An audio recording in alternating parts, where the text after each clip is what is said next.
হযরত রাসূলুল্লাহ সাল্লাল্লাহু আলাইহি সাল্লাম বলিয়েছেন, আল্লাহ যার মঙ্গল চান তাকে ধর্মজ্ঞান দান করেন। সুবহানাল্লাহ। তবে আমি শুধু এসব বন্টনকারী মাত্র, প্রকৃতপক্ষে আল্লাহ পাক দানকারী। এই হাদিসটা বুখারী ও মুসলিম, তার মানে বুখারী শরীফ হাদিসেও আছে,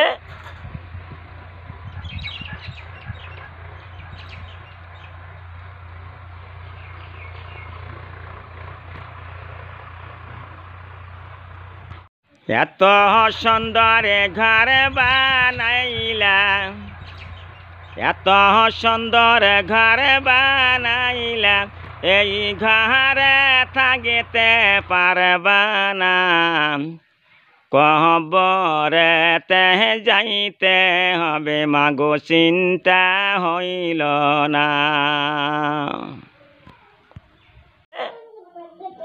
এবং যে হাদিসটা বললাম, এই হাদিসটা বুখারী শরীফ এবং মুসলিম শরীফের হাদিস। তার মানে বিশ্বর জমিনে আমরা যে বিদ্যা অর্জন করলাম, আল্লাহ আমাদেরকে দান করছে, তে আমরা এই বিদ্যা অর্জন করতে পেরেছি। একটা হাদিসে আছে, হযরত রাসূলুল্লাহ সাল্লাল্লাহু আলাইহি সাল্লাম বলিয়েছেন, মানবের মৃত্যুর পর তার সব আমল শেষ হয়ে যায়, আমল করার শক্তি থাকে না। কাজেই সওয়াব অর্জন করার এবং মর্তবা বৃদ্ধি করার আর কোনো ক্ষমতা থাকে না। শুধু মাত্র 3টি আমলের সওয়াব মৃত্যুর পরেও জারি থাকে এবং তার মর্যাদা বৃদ্ধি পেতে থাকে। প্রথম সদকায়ে জারিয়া, যেমন নেক কাজের জন্য কোনো সম্পত্তি আল্লাহর নামে ওয়াকফ করে যাওয়া, আল্লাহর উদ্দেশ্যে মসজিদ, মুসাফিরখানা, মাদ্রাসা ইত্যাদি তৈরি করে দেওয়া। দ্বিতীয়, এলেম, যা দিয়ে লোকের উপকার হয়, যেমন ধর্মবিদ্যা শিক্ষা দেওয়া, ধর্ম বিষয়ক কিতাব রেখে প্রচার করা ইত্যাদি। তৃতীয়, নেক সন্তান, যে পিতা মাতার জন্য দোয়া করতে থাকে। এখানে যেগুলি কথা আমি বললাম, হ্যাঁ, তাহলে নেক সন্তান বানাইতে হবে। এই সন্তান যেন কোরআন শরীফ পড়ে এবং হাদিস শরীফ পড়ে, সেই বিষয়ে জ্ঞান রাখতে হবে। এখন আমরা তো জানি, যখন মানুষ মরিয়া যায় তখন কি নিয়ে যায়? কিচ্ছু না, ঘর বাড়ি দালান কোটা বড় বিল্ডিং সব থুয়ে আসে, একলা একলা যায়, 4 জনে কান্দে করিয়ে নিয়ে যায়।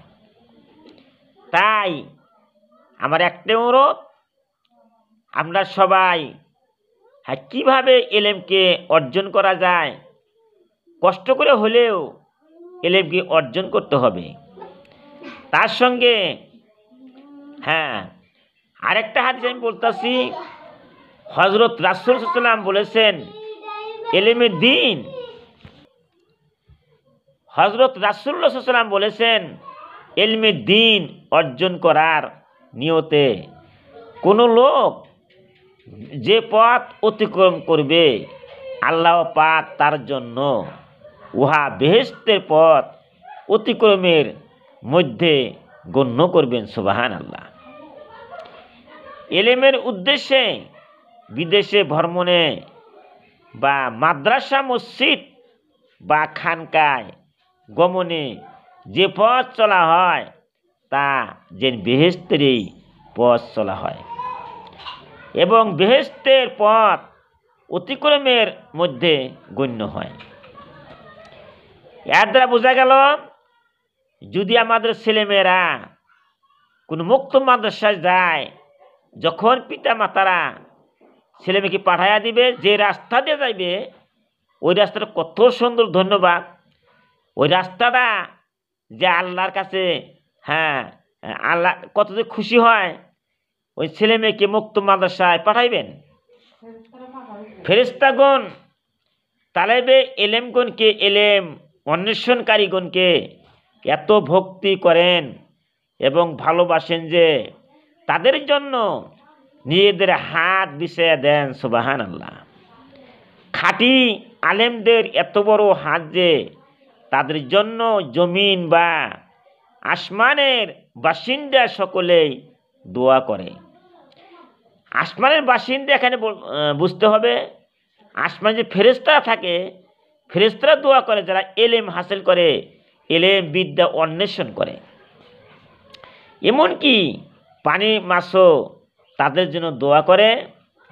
আলেম আর আবেদের তুলনা হলো, আলেম যেন পূর্ণিমার চন্দ্র আর আবেদ যেন একটি নক্ষত্র। সুবহানাল্লাহ। পূর্ণিমার চন্দ্রের আলো এবং অন্য একটি নক্ষত্রের আলোতে যে তফাৎ, আলেম ও আবেদের মধ্যেও সেই তফাৎ। তার মানে জ্ঞান অর্জন যে আমরা করবো, কোরআন হাফেজ হয়েছি, মৌলানা পাশ করছি, কিন্তু একটা আমল করতেছি না। হ্যাঁ, আমলও করতে হবে। যেমন আমি হাফেজ, আমি কারি, আমি মৌলানা মুফতি সাহেব হয়ে গেছি, আমার আমলও করতে হবে। শিখছি কিন্তু আমল করতে হবে। হ্যাঁ, এখানে আবেদ অর্থ যিনি শুধু নামাজ, রোজা প্রভৃতি ইবাদতের মাসলাসমূহের নিয়ম পদ্ধতি জানেন, এলম চর্চায় মশগুল থাকেন না।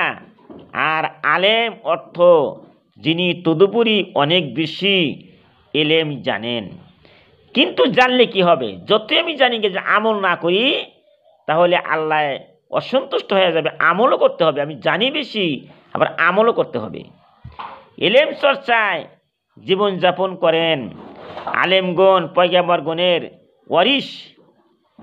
পয়গম্বরগণ মিরাস সূত্রে কোনো টাকা পয়সা, সোনা রূপা, জমি জমা রেখে যান নাই। তার মানে নবীরা যে চলে গেছে, তারা কি থুয়ে গেছে? একমাত্র কিতাব। যেমন আমার বিশ্ব নবী বুখারী হাদিস, কোরআন পড়ছে, কোরআন, হ্যাঁ, এগুলি ধর্মীয় কিতাব থুয়ে গেছে। যদি আমরা ওই কিতাবগুলি পড়তে পারি, গিয়ে নবীর কাম, নবী যে কাম করছে ওই কাম আমরা করব, গতি আল্লাহ খুশি হয়ে যাবে। তাই শুধু এলেম রেখে গেছেন। কাজে যে ব্যক্তি এলেম অর্জন করেছে সে অনেক বড় সম্পদ অর্জন করেছেন। সুবহানাল্লাহ। কোটি কোটি টাকার মালিক হইতে পারি, টাকা পয়সা ঘর দর সব ধ্বংস হয়ে যাবে, এলেম জীবনে কোনো দিন নিঃশেষ হবে না। এই যে সবাই এলেম অর্জন করবেন, এই পর্যন্ত বলি আমি শেষ করলাম। আখিরু দাওয়ানা আনিল হামদুলিল্লাহি রাব্বিল আলামিন।